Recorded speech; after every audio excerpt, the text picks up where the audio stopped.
Hi friends, എല്ലാവർക്കും advocate അഞ്ജലിയുടെ ഏറ്റവും പുതിയ പ്രൊമോയുടെ റിവ്യൂയിലേക്ക് സ്വാഗതം കേട്ടോ.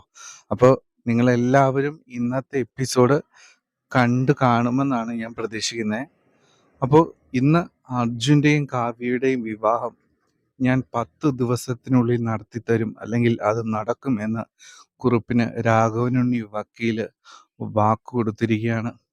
അങ്ങനെ കുറേ അധികം സംഭവ വികാസങ്ങൾ നിറഞ്ഞൊരു എപ്പിസോഡായിരുന്നു ഇന്ന് വന്നിട്ടുണ്ടായിരുന്നതല്ലേ. അപ്പോൾ രാഘവനുണ്ണിയുടെ ഈ വാക്ക് കേട്ട് ഞെട്ടിയിരിക്കുന്ന അർജുനെ നമുക്ക് കാണാം. ശംഖുചക്രം തറവാട് ഒന്നാകെ ഉലഞ്ഞ് ഇരിക്കുകയാണ്. എന്താണെങ്കിലും ഇപ്പോൾ ഇങ്ങനെ ഇത്രയധികം സംഭവങ്ങൾ നടക്കുമ്പോഴും മൗനത്തോടെ നിൽക്കുന്ന അർജുനെയാണ് നമ്മൾ ഇന്നത്തെ എപ്പിസോഡിൽ കാണുന്നത്. അർജുന് പറയാനുള്ള കാര്യങ്ങൾ ഇതുവരെ അർജുൻ പറഞ്ഞിട്ടില്ല കേട്ടോ. അപ്പോൾ എന്താണെങ്കിലും ഇന്നത്തെ പ്രൊമോയുടെ റിവ്യൂയിലേക്ക് പോകാം.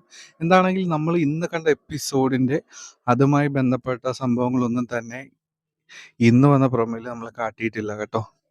പ്രധാനമായിട്ടും ഇന്ന് പ്രൊമോയിൽ കാട്ടിയിട്ടുള്ളത് അനുപമയും അഭിയും തമ്മിലുള്ള ചില പ്രശ്നങ്ങളാണ്. അഞ്ജലിയുമായിട്ടുള്ള ബന്ധത്തെ ചൊല്ലി അനുപമയും അഭിയും തമ്മിലുള്ള പൂര വഴക്കാണ് നമ്മൾ പ്രൊമോയിൽ കാണുന്നത്.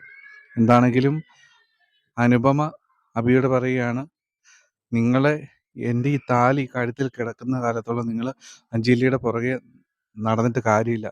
അഞ്ജലി നിങ്ങളോട് പുറകെ നടക്കരുതെന്ന് പറഞ്ഞിട്ടുള്ളതല്ലേ എന്നൊക്കെ ചോദിക്കുന്നുണ്ട്.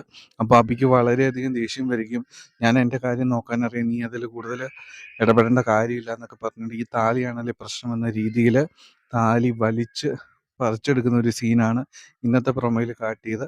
എന്താണെങ്കിലും അർജുൻ അഞ്ജലി അല്ലെങ്കിൽ അർജുൻ കാവ്യ വിവാഹം, ഇതൊക്കെയാണ് പ്രധാനമായും നമുക്ക് അറിയേണ്ട കാര്യങ്ങൾ അല്ലേ. എന്താണെങ്കിലും പക്ഷേ ഇന്നത്തെ പ്രൊമോയിൽ അത് ഒന്നും കാട്ടിയിട്ടില്ല. അതിൻ്റെ രഹസ്യങ്ങളൊന്നും വെളിപ്പെടുത്താൻ എന്തായാലും ഇന്നത്തെ പ്രൊമോയിൽ അവർ ഉദ്ദേശിച്ച് ഉണ്ടായിരുന്നില്ല അല്ലേ. എന്താണെങ്കിലും നാളത്തെ എപ്പിസോഡിന് വേണ്ടിയിട്ട് നിങ്ങളെല്ലാവരും കാത്തിരിക്കുക. നാളെ എപ്പിസോഡ് റിവ്യൂമായി വരാം. Take care. ശുഭരാത്രി.